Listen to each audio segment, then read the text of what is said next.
Salut à tous, c'est Gladys, j'espère que vous allez bien. Aujourd'hui je vous retrouve dans une nouvelle vidéo pour vous présenter ma pile à lire du challenge Été glacé de Nina Quill. Le principe, lire 7 livres en 14 jours et de préférence des livres polaires, des livres qui font penser un petit peu à l'hiver histoire de se rafraîchir pendant l'été. C'est un challenge littéraire qui peut être aussi couplé à de la création de contenu, que ce soit sur Instagram, YouTube ou encore TikTok si jamais vous le souhaitez. Vous avez toutes les informations du challenge en description puisque je vous joins la vidéo que Nina Quill a pu créer pour présenter son challenge et moi ce sera la 3e édition de participation à ce challenge que j'aime beaucoup mais que je n'ai jamais réussi jusqu'ici, donc on verra bien, mais ça m'étonnerait que je le réussisse cette année aussi. Quand bien même j'aime beaucoup créer des piles à lire, donc je me suis dit que ça pouvait être l'occasion de vous faire une vidéo un petit peu sympa et de vous montrer certains livres que j'aimerais lire, de préférence du 24 juillet au 6 août, mais peut-être plus tard, on verra bien. De toute façon ce sont des livres qui me font très envie et que j'aimerais bien sortir de ma pile à lire à un moment donné, donc je vous en reparlerai plus tard aussi.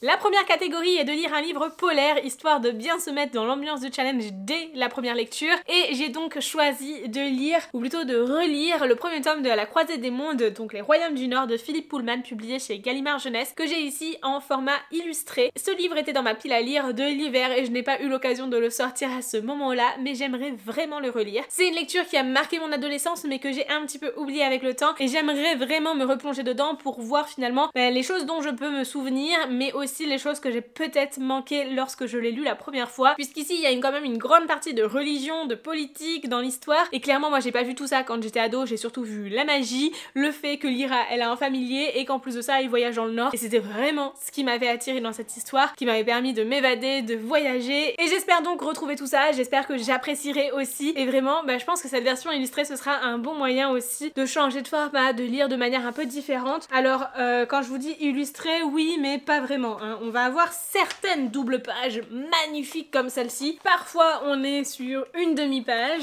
d'autres moments où on a des illustrations qui prennent un quart de la page, mais d'autres fois il n'y a pas du tout d'illustration, et là c'est clairement de la lecture de roman, mais dans un format pas des plus pratiques, soyons honnêtes, c'est un petit peu encombrant. En gros, si vous avez déjà lu les Harry Potter illustrés par Jim Kay, publiés aussi chez Gallimard, et c'est clairement le même format. J'en ai jamais lu et j'espère que j'arriverai à m'en sortir avec ce gros truc là, ce gros album, parce que mine de rien c'est pas des plus pratiques à utiliser et à lire, donc ça va être clairement une lecture dans mon fauteuil uniquement, et du coup c'est là où je crains un petit peu de mettre énormément de temps à le lire. Ouais, quand je vous dis énormément de temps, c'est que pour lire 7 livres en 14 jours, faut clairement lire un livre tous les 2 jours et ça va être un petit peu compliqué. La deuxième catégorie, c'est de lire un livre avec un animal sur la couverture. Bon, techniquement, celui que je viens de vous présenter pouvait très bien rentrer dans cette catégorie-là aussi, mais moi, j'ai choisi de lire Le Cœur du Prince Corbeau de Tessonia Odette, publié aux éditions Korrigan, et donc c'est un premier tome de la saga Les Royaumes des Faillés. Ce sont des réécritures de contes uniques dans chaque tome, sauf que en réalité, dans la version française, ils ont décidé de le mettre en premier tome, mais dans la VO, c'est un second tome, et celui qui sortira à l'automne, c'est le premier en fait, enfin ils ont inversé. Mais j'espère sincèrement que ça suffira quand même pour que je comprenne l'histoire. Alors oui, l'animal il est un peu discret, on est sur un petit corbeau ici, mais clairement il est hyper voyant dans le titre et je pense que ça suffit. Ici c'est l'histoire du prince Franco, l'héritier de la cour de la lune, donc un faé qui clairement a renoncé à l'amour. Pourtant il a énormément d'injonctions par rapport à ça, il subit des remarques sans cesse, il est très convoité et personne ne comprend pourquoi il ne souhaite pas épouser quelqu'un, il ne souhaite pas forcément donner une descendance à son royaume, etc., etc. Et donc pour avoir la paix, il va demander à Humber, une domestique mi-humaine mi-faé, d'être sa petite amie jusqu'au bal de la pleine lune, histoire d'être un peu tranquille. Humber va accepter parce que pour elle, ce deal lui permet de gagner sa liberté tout simplement.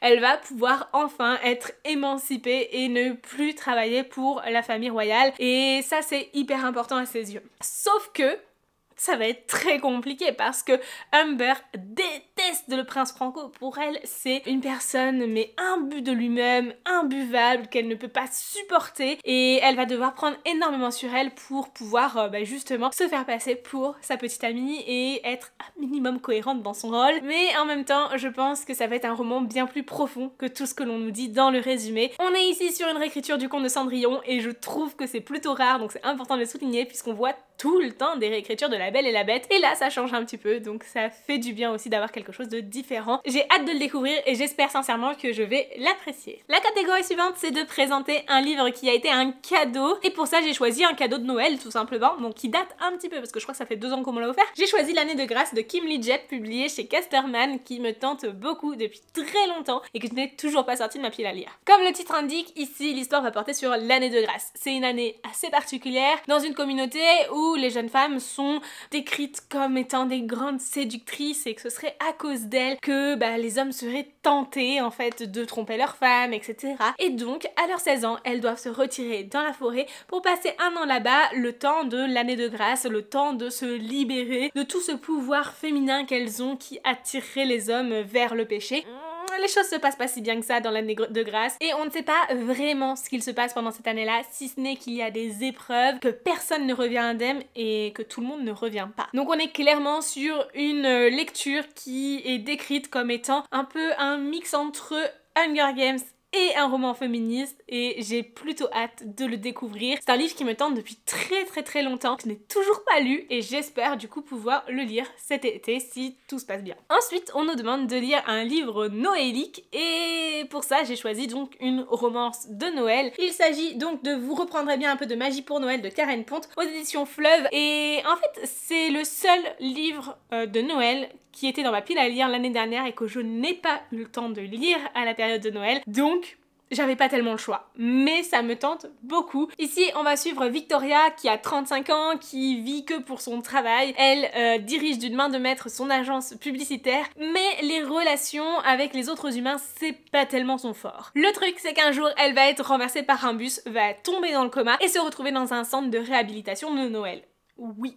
Vous l'avez bien entendu. Ça va être donc une occasion pour elle de se racheter des personnes qu'elle a pu blesser dans le passé parce que elle ne maîtrise pas très bien les relations sociales avec d'autres personnes, et en même temps, eh bien, elle n'a que jusqu'au 26 décembre pour réussir à se racheter. Donc ça va être très compliqué et j'ai hâte de découvrir tout ce qu'il va avoir autour de cette histoire, comment elle va grandir aussi à travers cette aventure, et surtout, je pense, la place très importante du respect d'autrui qui m'a l'air d'être le centre de cette histoire. Une histoire avec un petit brin de magie, beaucoup de miracles et quelque chose de plutôt noélique qui met vraiment en lumière des valeurs humaines très importantes, et c'est pour moi, je pense, le plus important à Noël. Ensuite, on nous demande de lire un livre bleu et j'ai donc choisi de mettre dans cette pile à lire Ne pars pas sans moi de Jennifer Niven et David Levitan, publié aux éditions Gallimard Jeunesse. Je l'ai reçu il y a peu et je vous l'ai dit dans ma vidéo Book Haul, si vous l'avez pas vu, elle est par ici, que je voulais le lire dans le cadre du challenge roman young adulte organisé par la bouquinade, donc Emma, mais en fait il rentrait pas dans les catégories que j'avais pour ce challenge, donc j'ai décidé de ne pas le mettre dans cette pile à lire. Oui, parce qu'en plus de ça, je fais un autre challenge en parallèle, tout va bien.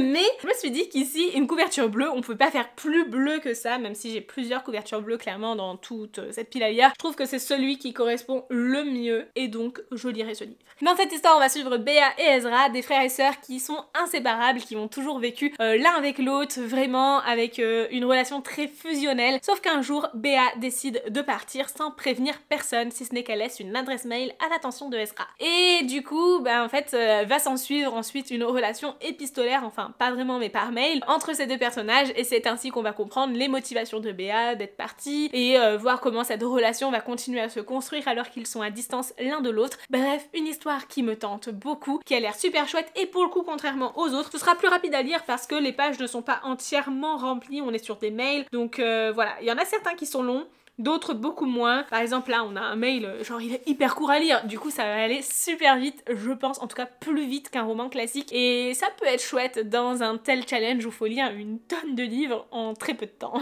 Et je vous dis ça, mais la catégorie suivante c'est de lire un livre blanc, et j'ai choisi un livre qui était dans ma pile à lire depuis 10 plombes. Il s'agit du tome 2 de Meg Corbin, donc Terre brûlée de Anne Bishop, publié aux éditions Milady, que j'ai ici en format poche et qui est, ma foi, plutôt joli. J'aime énormément la saga de Meg Corbin. J'ai eu un petit peu plus de mal avec le monde de Meg Corbin parce que justement on quitte Meg et c'est vraiment un personnage que j'apprécie énormément. Pour moi c'est un ovni de la Beat-Lit. Si vous n'aimez pas la Beat-Lit, vous aimerez peut-être Meg Corbin parce que ça n'a rien à voir. Et en même temps j'avoue que je suis un petit peu freinée parce que je sais que le tome 3 je l'ai en format broché et pas en poche, et ils vont pas ensemble. Mais c'est pas grave. Là le tout c'est de continuer cette lecture, cette histoire que j'aime beaucoup, où il y a vraiment une énorme place de la politique puisqu'on est dans une guerre entre clans, entre les humains et les autres, dans un monde clairement où les populations populations ont énormément de mal à s'entendre et à coexister en fait, et on va suivre certains humains qui acceptent les autres et qui au contraire vont vraiment être très ouverts à l'intégration de tous, mais en même temps d'autres humains qui clairement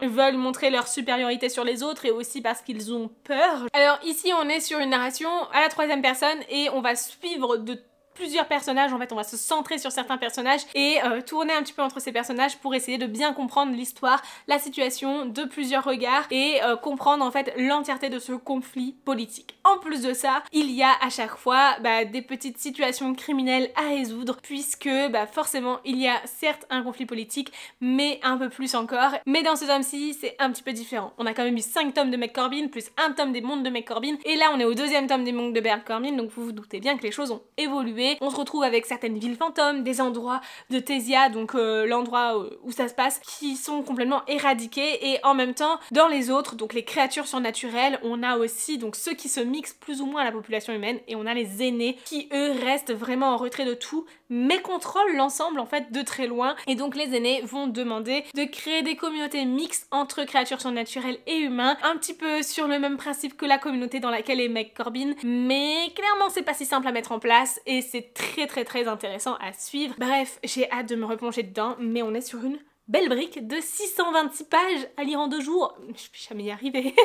Et c'est pourquoi la dernière catégorie c'est de lire un livre de moins de 300 pages histoire de réussir l'ensemble. Et j'ai donc décidé de lire Mysteries of Throne Manor de Margaret Rogerson, publié aux éditions Big Bang, ici dans une édition grimoire, mais je crois que c'est la seule édition qu'il existe pour Mystery of Throne Manor, qui est donc la suite de Sorcery of Stone, enfin la suite pas vraiment, on est plus sur une nouvelle que vraiment un roman. Le livre fait 180 pages. J'ai tellement aimé Sorcery of Stone que je suis enchantée de découvrir Mysteries of Throne Manor, de retrouver en fait ces personnages que l'on a dans Sorcery of Stone, c'est-à-dire Margaret, Silas, Nathaniel, mais surtout Silas, je vous avoue, mon petit chouchou. Et ici, on va suivre du coup une nouvelle, mais qui en plus rentre plutôt bien dans la catégorie de ce challenge, enfin dans ce challenge de manière générale, puisque l'histoire se passe en hiver. On va suivre en fait Margaret, Nathaniel et Silas dans le manoir Thorn lors de l'organisation d'une soirée hivernale, sauf que le manoir n'en fait qu'à sa tête, et ils vont essayer de remettre un peu les choses en ordre et de faire en sorte de contrôler le manoir tant bien que mal, alors qu'il est un petit peu vivant en fait, si vous le comprenez un peu. Et tout ça ne va pas être si simple que ça, mais le but c'est que tout fonctionne correctement pour la soirée de Noël. Je sais pas si c'est Noël ou d'hiver, mais bref, en même temps, ils vont découvrir de nombreux secrets liés à ce manoir, liés sûrement aux ancêtres de Nathaniel, liés sûrement au passé qu'il y a pu avoir dans ce manoir-là. Et j'ai hâte de découvrir tout ça, ça m'a l'air trop chouette. Ah, j'aime trop les écrits de Margaret Rogerson, mais après celui-là, j'en ai plus d'autres dans ma pile à lire, donc ça va être très dur de patienter jusqu'au prochain. Voilà donc pour cette pile à lire que j'espère lire en 15 jours. Non mais vraiment, dans quel monde on vit, j'y arriverai jamais, je le sais très bien. Mais je vais essayer de faire de mon mieux, comme toujours, et peut-être bien que je vous ferai un vlog, je ne sais pas encore, donc dites-le moi en commentaire si vous voulez voir un vlog lecture au fur et à mesure de mon avancée pour ces 15 jours de lecture. J'y crois pas.